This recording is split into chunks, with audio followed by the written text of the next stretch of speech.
The 18th century may have marked the low point in Catalan history, but industrialisation brought an upswing. Barcelona became a major centre of the textile industry.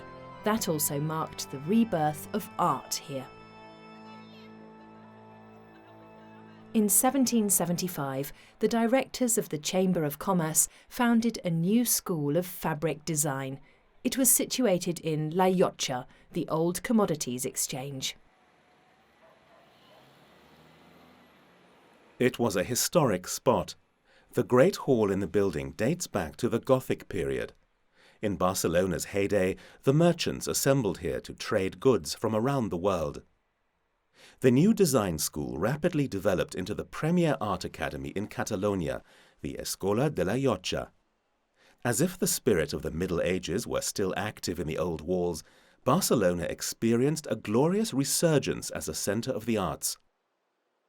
Some of the greatest artists in Europe would attend La Llotja, including Joan Miró and Pablo Picasso.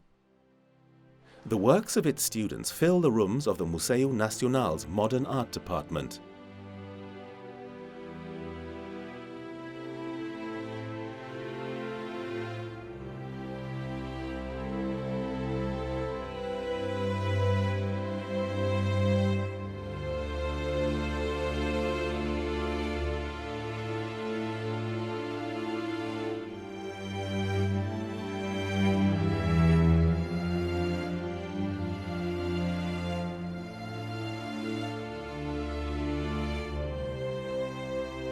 In the mid-19th century, one student in particular stands out. His name is Marià Fortuny. When he was 21 years old, the government of the province of Barcelona sent him to Morocco to document the Catalan campaigns in the Spanish-Moroccan War.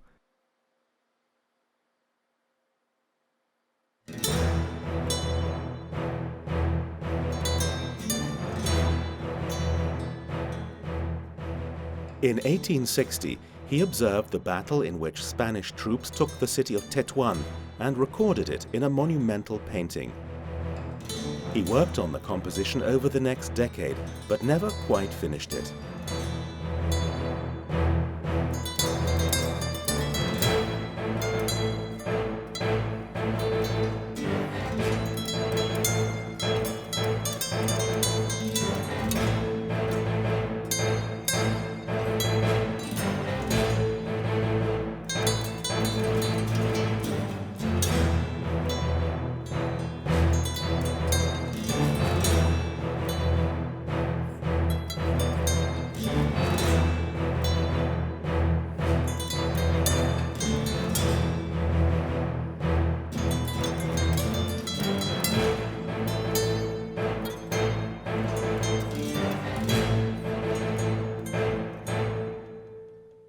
Apart from war, it was the colourful world of Morocco that most fascinated Marià Fortuny.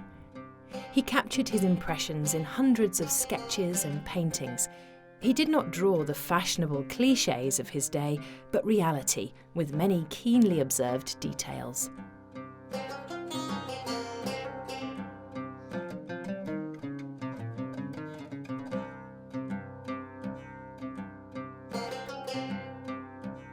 Fortuny found many fascinating motifs in his own country too, like the wedding couple signing the marriage contract. The wedding guests are from all classes and social strata, and Fortuny characterizes them with irony and an eye for detail.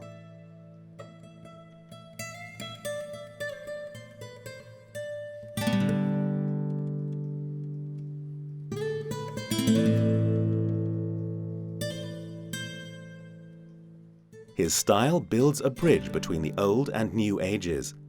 His brush strokes recall the lightness of Rococo painting while anticipating Impressionism. But above all, he confronts the real world beyond any romantic idealization. In fact, it was this closeness to reality which proved fatal for him.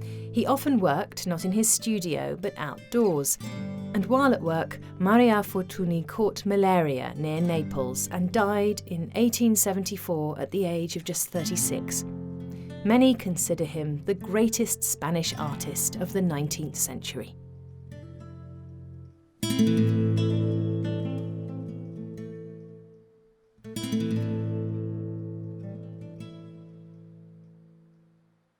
Ramon Martí Alsina also studied at La Llotja School of Art. He continued what Fortuny had begun. His most famous painting shows a man taking a midday nap.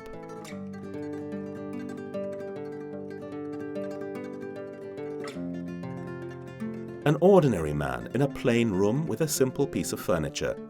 A scene from everyday life, direct, without idealization. That was the realist style, a style pioneered above all by the French painter Gustave Courbet. Martí Alsina had seen the work of Courbet in Paris and brought his ideas to Catalonia. The word realism took on a new meaning. It was no longer about depicting saints or heroes in the most naturalistic way. It was no longer about ideals or faith, but about ordinary people and their real lives. This was a step towards modernism in art, and it was a political attitude. The realists encouraged a critical examination of social conditions.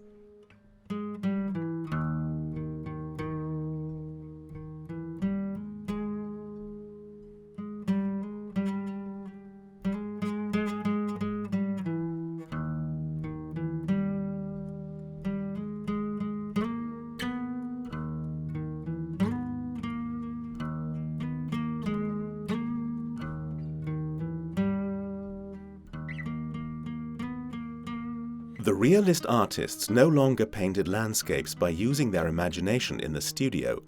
Instead, they went outdoors. Joaquim Vayreda was one of the great adherents of open-air painting. He was first a pupil, then a collaborator of Martí Alsina, before settling in the town of Olot on the edge of the Pyrenees. Here he founded what is known as the Olot School of Landscape Painting. It was the antithesis of the urban society of Barcelona.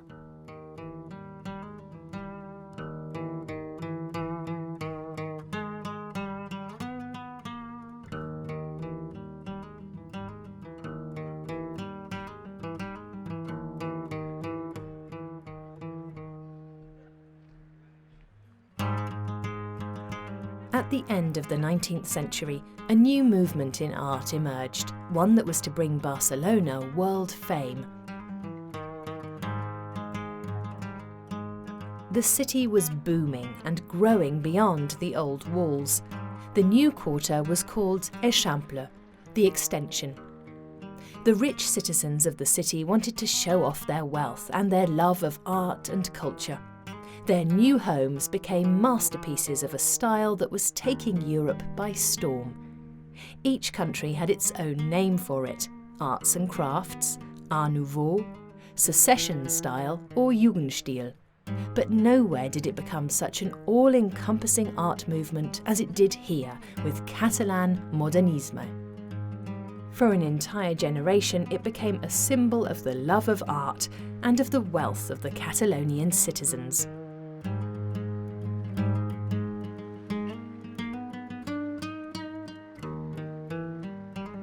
A single block on the new boulevard Passeig de Gràcia featured 3 masterpieces of Art Nouveau.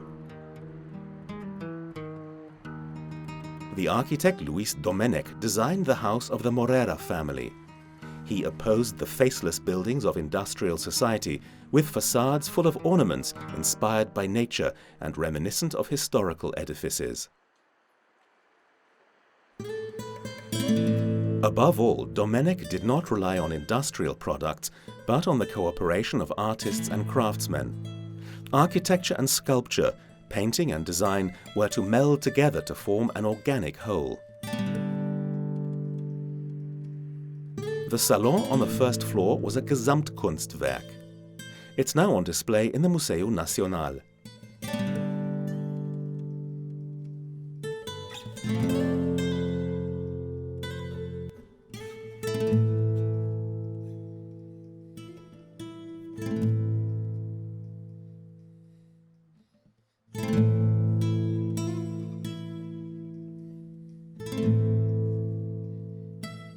The superb inlays come from the workshop of the designer Gaspar Omar, who left a mark on modernist design as few others did.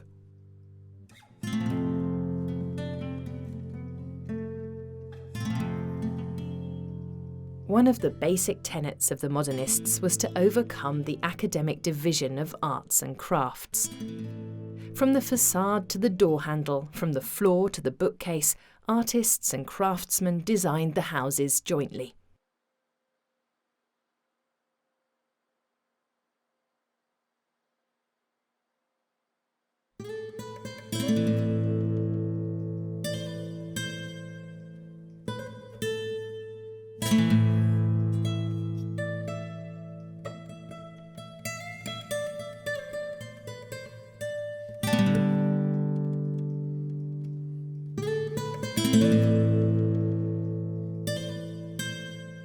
On the same block as Domènech's Casa Morera is the home of chocolate manufacturer Antoni Gaudí. It was designed by Josep Puig, another great modernist architect.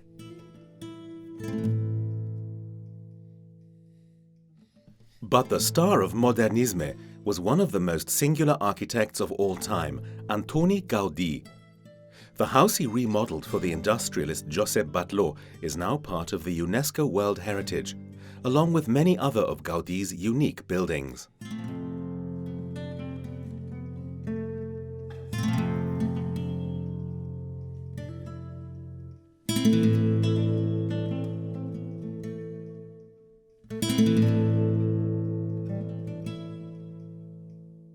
In Gaudí's designs, the interiors are part of the oeuvre.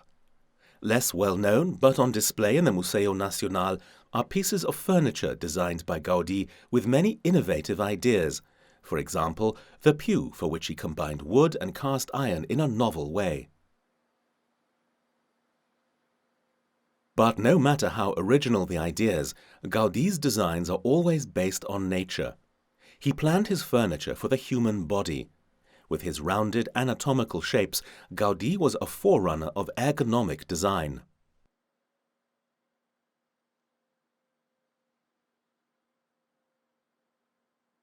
Modernisme was not just a movement in architecture and design. The Catalan National Museum also has one of the greatest collections of Art Nouveau painting and sculpture in the world.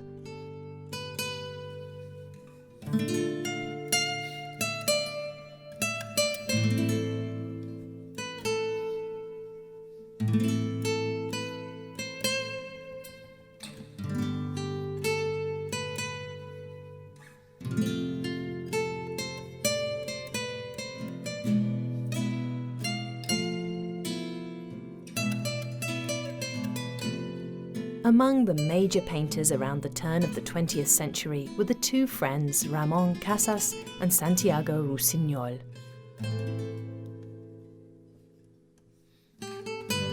The artistic centre of the world at the time was Paris, and like many other artists, Casas and Rusiñol began their careers there. They lived together in Montmartre, then a cheap district on the edge of the city. Around the corner was the restaurant Moulin de la Galette. It was a popular destination for day trippers.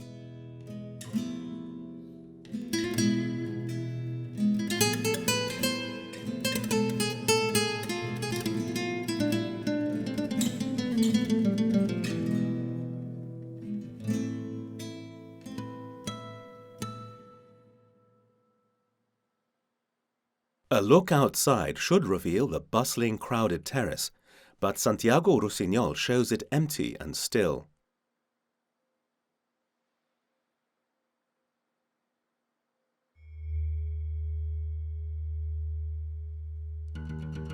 This seems like a premonition.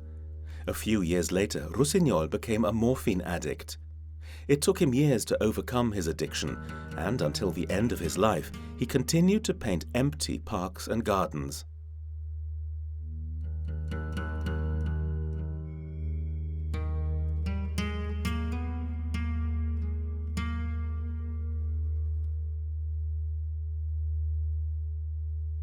Rusiñol was born into a family of textile manufacturers. He was supposed to take over the family business, but at the age of 28, he left his wife and child to become a painter. He became one of the most versatile artists of his day, not only as a painter. He collaborated on books with Ramon Casas, for which he wrote the texts and Casas did the illustrations.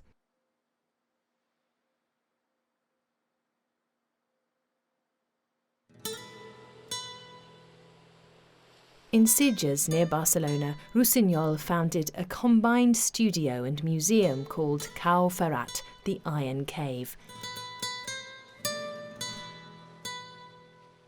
Here Rusiñol could devote himself to the bohemian lifestyle. As the scion of a rich family, he never had to worry about money.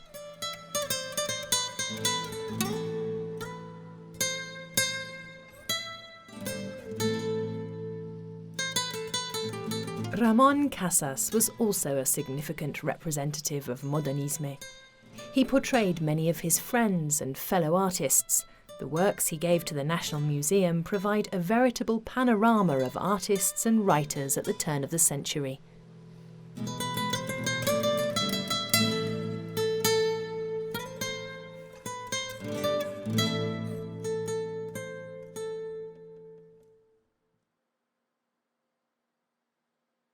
Casas painted two of the most emblematic works of Art Nouveau. They're reminiscent of posters by Henri de Toulouse-Lautrec. This isn't surprising, as Casas had been influenced by Toulouse-Lautrec in Paris and had already made a name for himself as a graphic artist.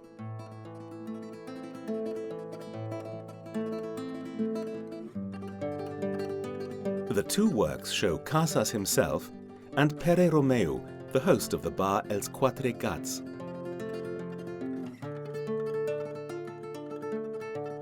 The pictures hung on the walls of the bar, the tandem from 1897 until 1900, when it was replaced by the exciting new automobile.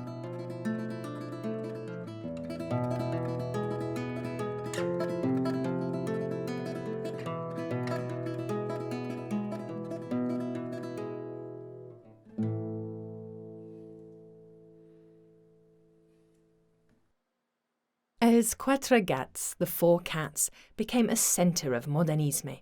The café was founded by Ramon Casas himself, with his friends Santiago Rusiñol, Miguel Utrillo and Pere Romeu, who had previously worked in the legendary Parisian cabaret Le Chat Noir, the Black Cat.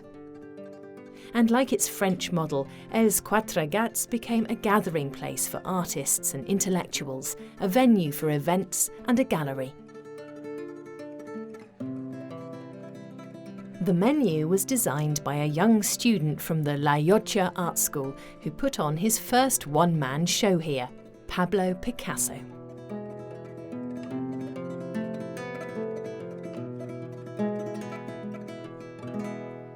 Another frequent visitor to Els Quatre Gats was Joachim Mir.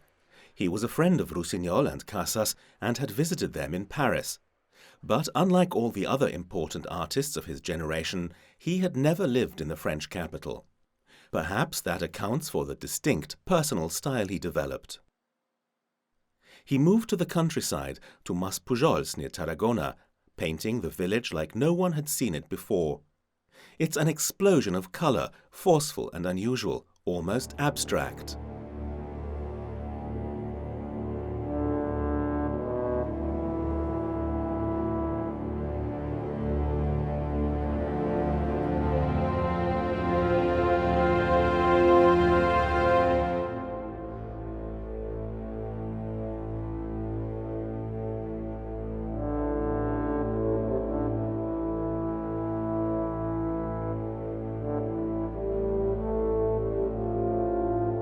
Mir's stained glass triptych, The Blue Pool, is a veritable delirium of light and colour.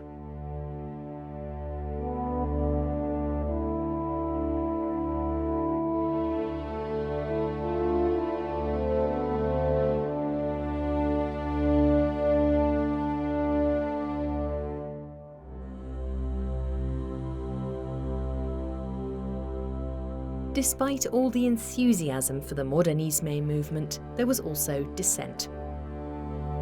In 1893, a group of artists founded the Circle of Sant-Lluc. Its members included painters, sculptors and architects. Antoni Gaudí was one of them. They shared deeply Catholic views and a distaste for what they saw as the worldliness and loose morals of many of the Modernistas. One of their rules was no nudes, that is, no violation of Catholic morals and virtue. Soon, however, they realised that this ban was too great an artistic restriction.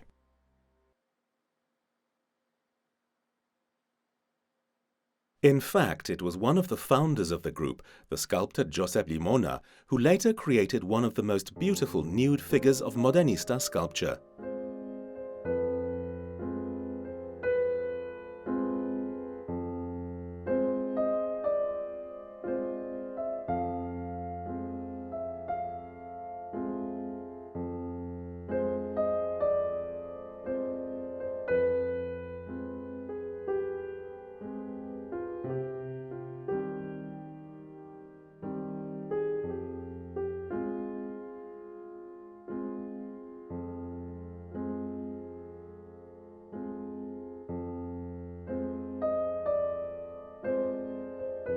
Desconsole, or desolation. Llimona's work refers to Auguste Rodin's sculpture, the Danaïde, but it's far more melancholy than the French sculptor's work. That may be due to the fact that it was the naked version of a tomb figure. In 1883, a new cemetery was opened on Barcelona's Montjuïc Hill. It was a boon to the city's sculptors, as figures for the graves were status symbols for wealthy citizens.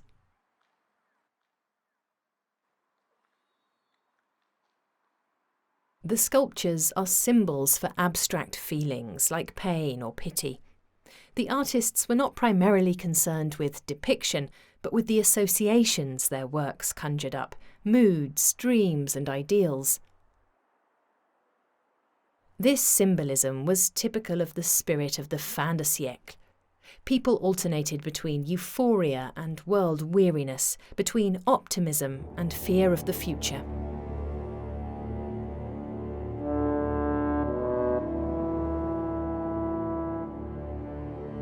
The loneliness of a woman. Her gaze is turned away. There's no recognizable background. We sense that she's an outcast.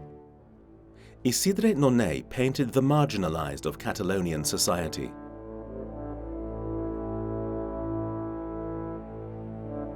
He began in the Val de Boí, the very same valley that was so significant for Catalan Romanesque art.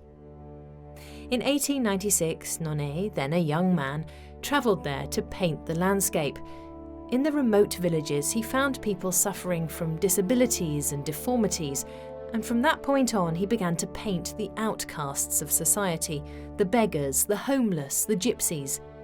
With his very personal style, he shows the human drama beneath the surface. At the same time, the young Pablo Picasso was painting similar pictures full of sadness, his blue period. Both artists were expressing a general feeling of unease or anxiety, the downside of the capitalist boom. It was a message that few art collectors wanted to see. The wealthy citizens who patronized the Modernistas didn't want to know about the dark side of the economic recovery. Nonell's bitter images were received with disgust and hostile criticism. Nonell was deeply hurt by this reception, but continued working undeterred. By 1910, his time had finally come. An exhibition in the Faience Català gallery was a triumph, and people began to buy his work. However, Nonell had little chance to enjoy his success. Just a year after his breakthrough, he died of typhus.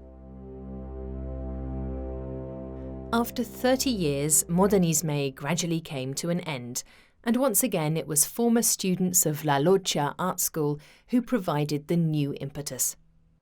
One of them was Joaquim Sunyer, who had been a fellow student of Isidre Nonell and Joachim Mir.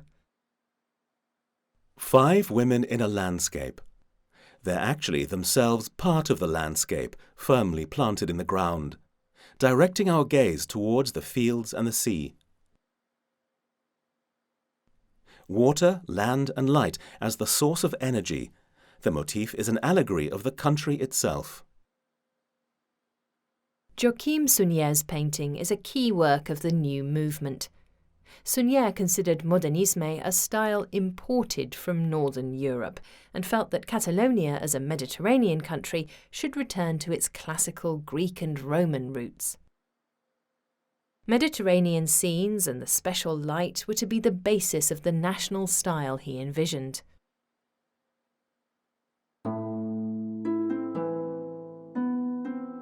The artists called it noucentisme, a word with a double meaning.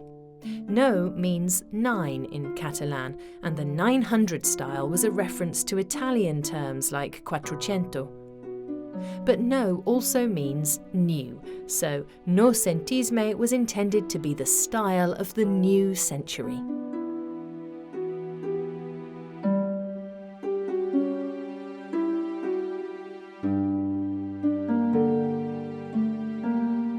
The greatest sculptor of noucentisme was Josep Clarà.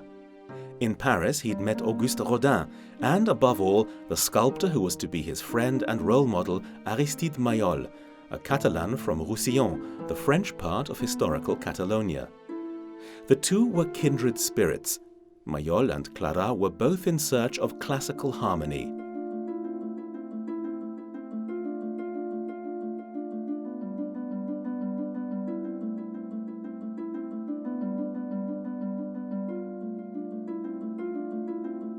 The noucentistas strove for eternal values, for clarity and order, in politics as well as art. They opposed modernist liberalism, which they viewed as anarchistic. All these ideas were very popular with the bourgeoisie. Even today, copies of Clarà's statues can be found in the centre of Barcelona.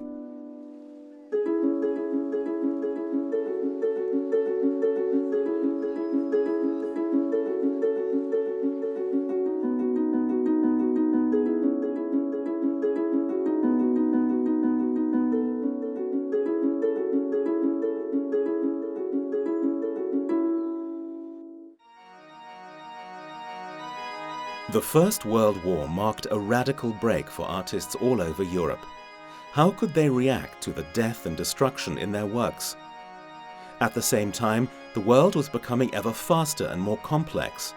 The art world split into countless movements with ever new styles. Abstract art was gaining in popularity. Juli González from Barcelona made a significant contribution to it. He had been an apprentice in his father's goldsmith business, but became a painter instead. He met Pablo Picasso in Els Quatre Gats, and the two became friends. González moved to Paris. At the age of 42, he became an apprentice in a Renault factory. He learned the welding technique, and he discovered his love of sculpture.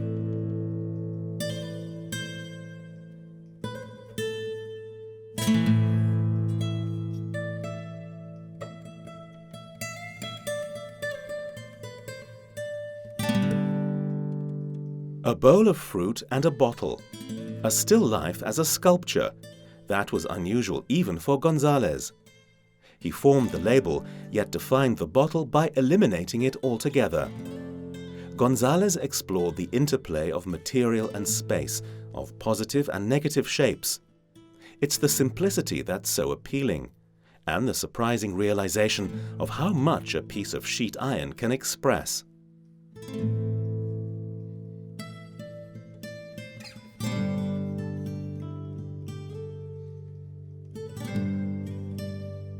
González developed an individual style with his iron sculptures. Even Picasso learned from him, and the two friends worked together for years. Juli González became a role model for sculptors all over the world and a key figure of the avant-garde.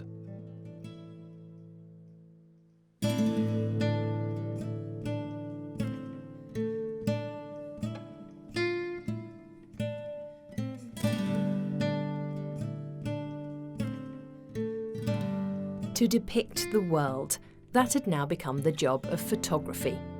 Photographic reportage was changing people's perspectives. The American magazines Life and Harper's Bazaar were immensely popular. photographers like Robert Capa or Agustí Centelles were showing the world events close up.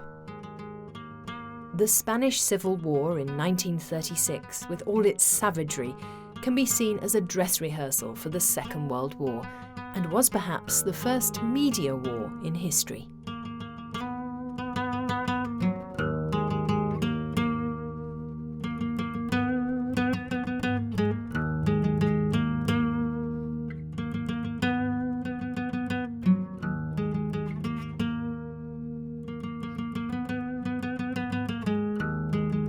The Civil War was followed by 40 years of fascism under General Franco, and another period of suffering for Catalan culture.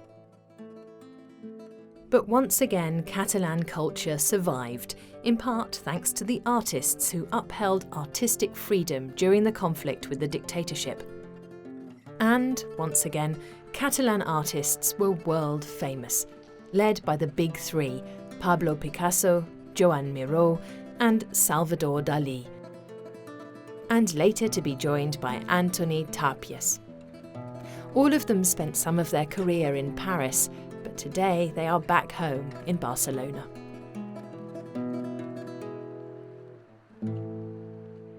In this city we have a museum dedicated to Picasso, a museum dedicated to Miró, a museum dedicated to Tàpies. In Figueras there's one dedicated to Dalí, all four of them created by the artists themselves. They're very important museums, and what the Museu Nacional does is not replace them, but place them in the context of global art history, while those museums each focus on a single artist.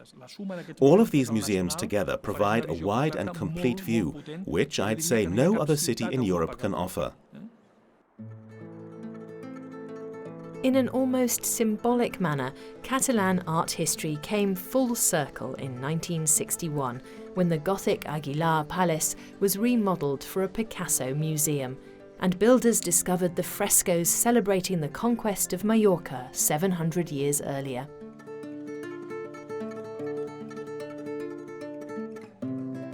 They too have found their way into the National Museum and now testify to the great age of the Crown of Aragon. 1,000 years of culture, from the heyday in the Middle Ages to the rebirth in the 19th century, from the masters of modernism into the future. This is Catalonia's great legacy in the Museu Nacional d'Art de Catalunya.